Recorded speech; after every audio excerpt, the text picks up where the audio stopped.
Good morning and welcome back to my channel. Mayam panamagpu aigi channel asida taram nokcheri khoramjeri mayam ngasigi vlog su chak pijabagi vlog oidoni asigi mamang da soina chak pijabagi vlog khradum thangakibni mayam na nusiduna dum comments nusi ba comment pibire blessings mayam to bire adugi damakta mayam panamagpu ina thagacheri ado ngasigi su chak pijabagi vlog oidoni aba ngasigi sina kana laktuna bida aina ahamba tabuk aigi ahamba tabuk mafam se aigi workplace se dhuburi haiba mafam dugo ne abako dhuburi district ki bilasi para ba mafam duga aigi ahamba tabuk phang ne abako aduga ina leirakpa yumdu gi mapu aigi Endocha semiti ne aba do ina saga uncle ka se uncle auntie singa se dhuburi degi laktoi ne ko Guwahati da na ai bujak pijaba yam nusi ai Endocha se ko ina ahamba tabuk oirakpaga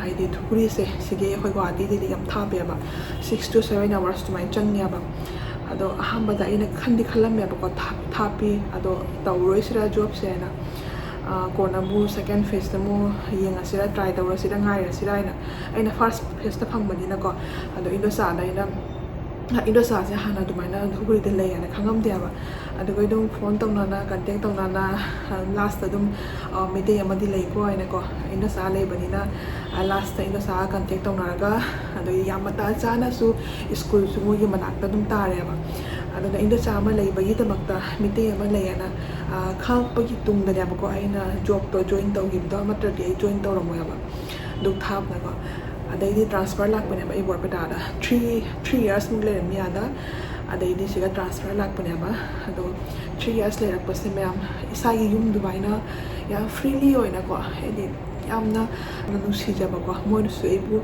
macha dong na yam nusi na luna taw na thambire ba adum joko thong bo khot pa se eona dum pirak kani ba aduni mayam ado mo se dhubui degi Guwahati ta na ibu chak pijaba lak tu ni yam nusi hainingai le na thagacheri ina ina zabu ado kuire unada ba ko 2 years mu phare ina sida lak pase bor peda da transfer lak pase ado na ai lak matam du ai na lak pa nimit to adu gi su video ina thangat khibani mayam ado nimit to ga uncle auntie phajana kap khibani ba moi kap po do ga control to bangam dre kapoi na khalam ba do 3 years le pa ni na yam na close bu moi ko isagi family member du mai to ko ado na haibadi lakpa nimi se transfer oraga yum thadoga lakpa nimi se yam thina kap khia ko ai su kap pe Endocha su kap pe uncle su kap pe koi hom kap minare ado ni maya ado no kuira matung na ngasi se 2 years matung da mu ngasi se una doi ni ko adum marak ta Guwahati lakpa matam ta budi une ya ko ado thangai sina samai ni yum da lak na khot na chak charam sa ba ko adumai thoki dia ko ado Endocha gi thabaki Guwahati da hospital lakpa bum adumai dum una ba adumai thoki ba ado thangai sina phamina na komina na chamina ba du thoki dia ko ina bor ba da job to lai ra bani na ado ngasi di moi free ni ai da ngasi lakani ai ado ni mayam moi lakpagi blog oi dini ngasi chak pijabagi blog oi dini mayam sungsoi dina loiba phau yengmi ngasi blog se khore moi lagamu ulake mayam moi do ngahak le ra ko budi yora ni abko thapani na ko moi su ngata ngana budi thole ya ba do yong budi ngahak le yora ni ado ido jana yum dagi ma sigen thong porake sigen thong porake de de nga ga do thong porake thapani do de de namana ta hoide dumaina purakanu phatte chicken thong do dumaina jum de thong ha purakanu phatte sigai la ga nang jo nang leining bado sigai la ga dum leiro adei sigai la ga nga ga do dum sem na ko na thong doi ne na hai gram ko ado ni mayam ado di blog se hawrasi ni nasi ni ba ko na gai ba lai ro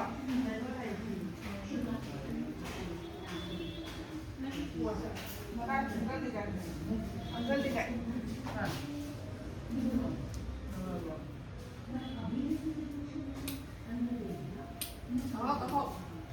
Welcome. Namaskar.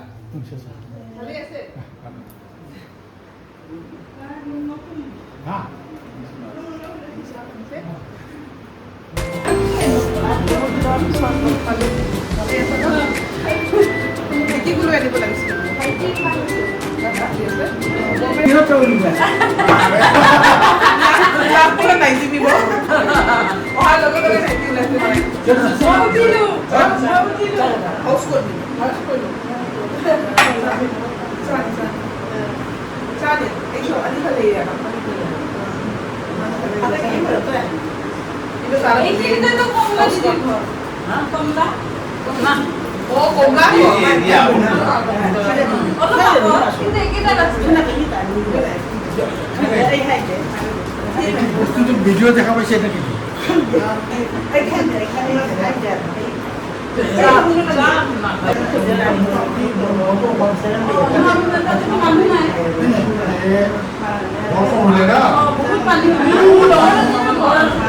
mayam ay nahala Endocha do chulay Endocha sa meeting ni kasar ki ningol yaba ma se dhuburi da mayum pan ba yaba ada dhuburi de ki lak pani na tha pe ba mafam se duna Guwahati yobada akoi yom yobada thienge matam se khak thienge yaba adana mo cha ka tha ro ya mo lamen de ki cha tha lai ya ina cha lon ke ba cha tha ro ya thawai ba ya dre ba adana mo na lek pa nga do hojik se mama na sem ne na pasang kare adai thong atai di loi pa na ma thong thak lo le khali nga ta ngai re ba ko adodo mama na semani duluraga ei thongani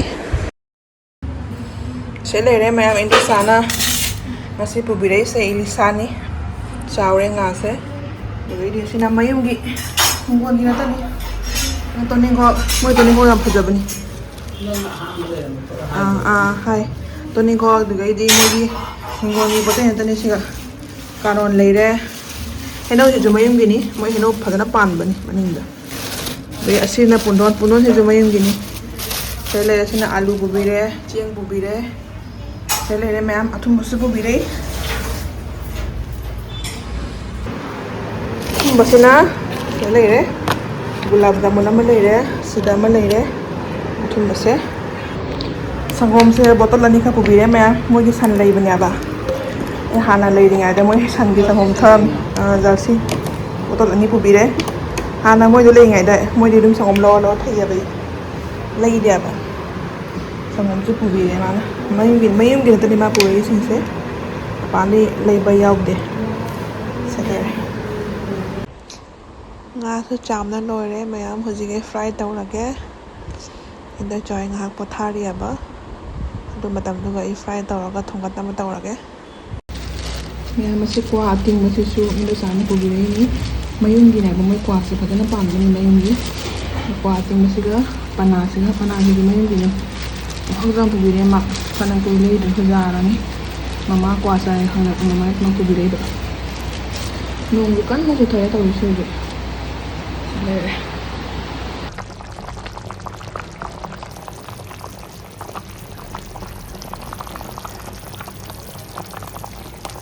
ngasi mathili mayam sira le jare sa thong ma leire hawai thong ma leire sinam uti thong ma ne ba motor uti salata ma leire mere ni ngobam leire mere di ro ma taw re ko sina khamen bi khamen bona taw re tapora ma yaw re sinju ma yaw re se leire mayam mathil se ngasi ni di sili mama thong ma ni hawai siga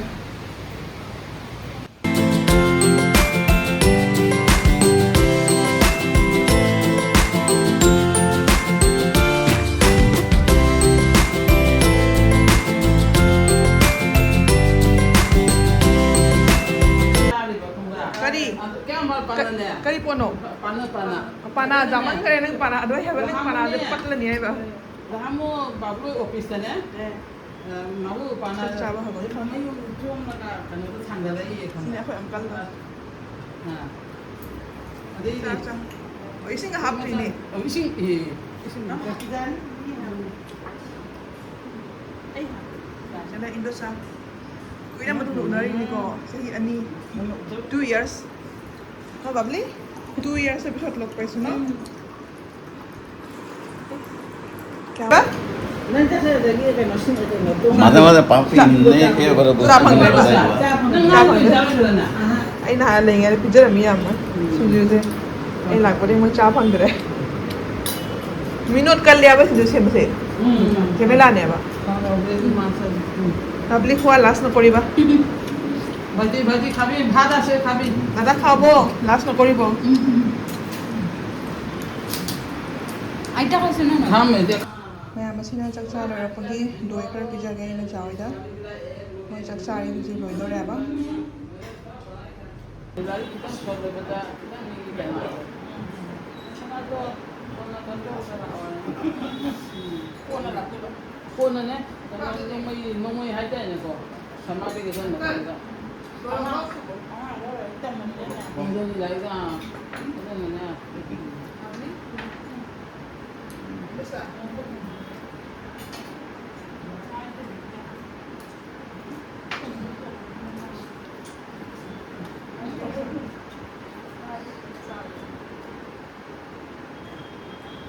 O papá satu panas.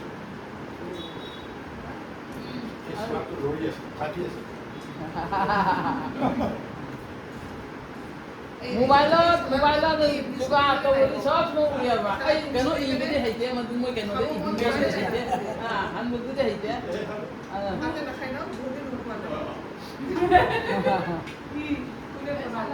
Mio nai sido nai aku nai.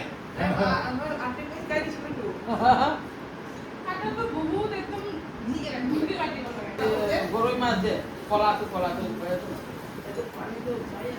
আমাৰ uncle নমস্কাৰ কৈ দিয়ক মোৰ blog চাই নে নাচাই হয় নেকি ব্লগ চাই নে নাচাই ভিডিঅ' এই ভাত খোৱা চাত খোৱা ইমান ধুনীয়াকৈ ৰান্ধি থোৱা ক'ত দোকানত কি চাইছা মুগা চব চাইছা চাই ন পি চাইছা কমেণ্টো কৰে মাজে মাজে কমেণ্টো কৰে মাজে মাজে কিবা কিবি কৈ থাকে গুড মৰ্ণিং কমেণ্টত ꯃꯌꯥꯝ ꯏꯟꯗꯣꯆꯥ ꯑꯩꯁꯨ ꯆꯥꯛ ꯆꯥ ꯂꯣꯏꯔꯦ ꯍꯧꯖꯤꯛꯁꯦ ꯉꯥꯏꯍꯥꯛ ꯋꯥꯔꯤ ꯋꯥꯇꯥꯏ ꯁꯥꯟꯅꯔꯤ ꯃꯣꯏꯁꯦ ꯉꯁꯤꯁꯦ ꯌꯧꯔꯛꯄ ꯊꯦꯡꯉꯕꯅꯤꯅꯀꯣ ꯆꯥꯛ ꯆꯥ ꯂꯣꯏꯕꯒ ꯉꯥꯏꯍꯥꯛ ꯂꯩꯔꯒ ꯑꯗꯨꯝ ꯍꯟꯕ ꯃꯇꯝ ꯌꯧꯔꯦꯕ ꯐꯖꯅ ꯊꯦꯡꯉꯦ ꯉꯁꯤꯁꯦ ꯃꯣꯏ ꯂꯝꯕꯦꯟꯗꯁꯨ ꯅꯣꯡ ꯅꯪꯉꯦ ꯍꯥꯏꯌꯦꯕꯀꯣ ꯑꯗꯨꯅ ꯅꯣꯡ ꯅꯪꯉ ꯂꯥꯛꯄꯅꯤꯅ ꯒꯨꯋꯥꯍꯥꯇꯤꯗꯁꯨ ꯉꯁꯤ ꯅꯣꯡ ꯆꯨꯏꯌꯦꯕ ꯊꯦꯡꯉꯦ ꯐꯤꯔꯣꯟꯅ ꯀꯔꯤꯝ ꯍꯣꯡꯗꯣꯛꯄ ꯌꯥꯗ꯭ꯔꯦꯕ ꯃꯣꯏ ꯂꯥꯛꯄꯗ ꯁꯦꯠꯂꯛꯄ ꯗ꯭ꯔꯦꯁꯇꯣ ꯑꯗꯨ ꯑꯗꯨꯝ ꯁꯦꯠꯂꯒ ꯆꯥꯛ ꯆꯥꯔꯦ ꯉꯥꯏꯍꯥꯛꯇꯅꯤ ꯋꯥꯔꯤ ꯋꯥꯇꯥꯏ ꯁꯥꯟꯅꯔꯤꯁꯦ ꯌꯥꯝ ꯀꯨꯏꯅ ꯐꯝꯅ ꯈꯣꯠꯇꯅ ꯇꯥꯏꯝ ꯁ꯭ꯄꯦꯟ ꯇꯧꯕꯗꯣ ꯐꯪꯗ꯭ꯔꯦ ꯂꯝꯗꯣ ꯊꯥꯞꯄꯅꯤꯅ Kamu kita nyampe dulu ambil. Dia bawa.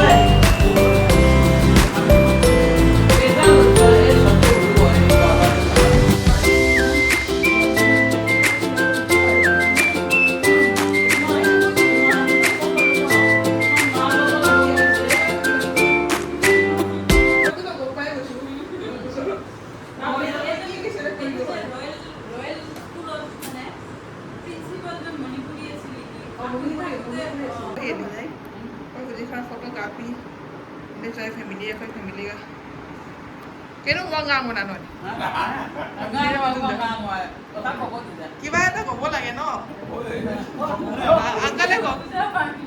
আংকালে কওক কেনেকুৱা লাগিছে বহুত ভাল লাগিছে ইমান বছৰৰ পিছত লগ পাইছো বহুত ভাল লাগিছে তাৰমানে কি ক'ম আৰু 2 বছৰৰ পিছত একলগ হ'লো খালি ভাবো নাই এই মই যে ট্ৰান্সফাৰ লৈ আহিছিলো যে সেইদিনা ইমান কান্দিছে আন্টিও কান্দিছে আংকলেও কান্দিছে ময়ো কান্দিছে এনেকৈ বাই বাই দি আছিলো না তথাপিও কান্দি আছে ভিডিঅ' কৰিছিলে ন বহুত ভাল লাগিছে আৰু তাতকৈ ইয়াতে একদম মানে বহুত ধুনীয়া নিৰিবিলি ঠাইখিনি মানে এনেকৈ মাতিলে বজাৰত বস্তু আৰু আজিকালিতো ব্লিংকিটো ওলাইছে চব ছোৱালী আহিলে খালি হাত নাযায় খালি ঘড়ী মোবাইল আছে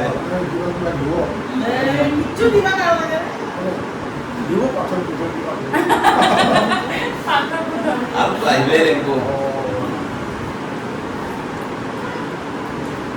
এতিয়া ভালে শক্তি নিকলবে তাৰ বস্তুটো খাইতে লোৱাৰ পিছত তাৰ পিছত চব এডজাষ্ট কৰি মাহিৰ কিমান এতিয়ালৈ বস্তুবোৰ যোৰ নাই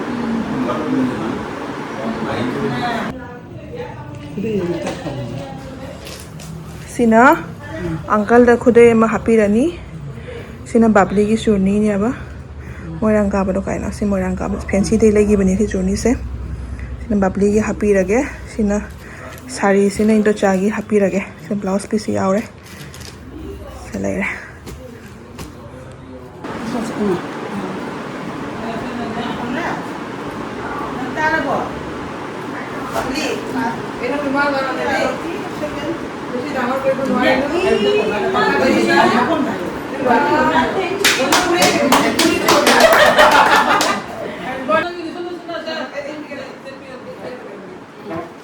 Sina, apoy atas.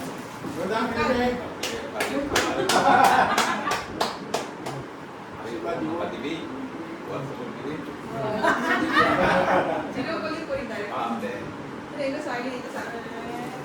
Sa akin, yan ito.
Bye bye.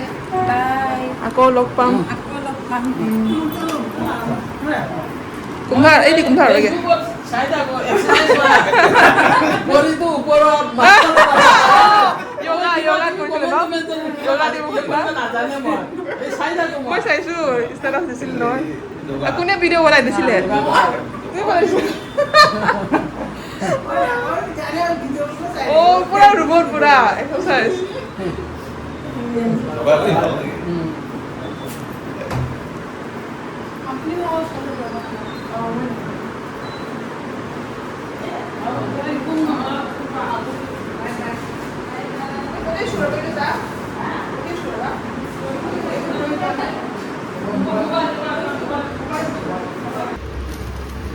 Tenung la kau bani ni mado. Kasi hindi sa panahon na. Sama loy mga. Sama loy mga pat na. Pat na boy ini. Papalak pa dahil. Napa TV ano. Ano sa Zoom ni gata da ba ni mapanya dali man sa. Ito ni. May tapa di dali man sa ito.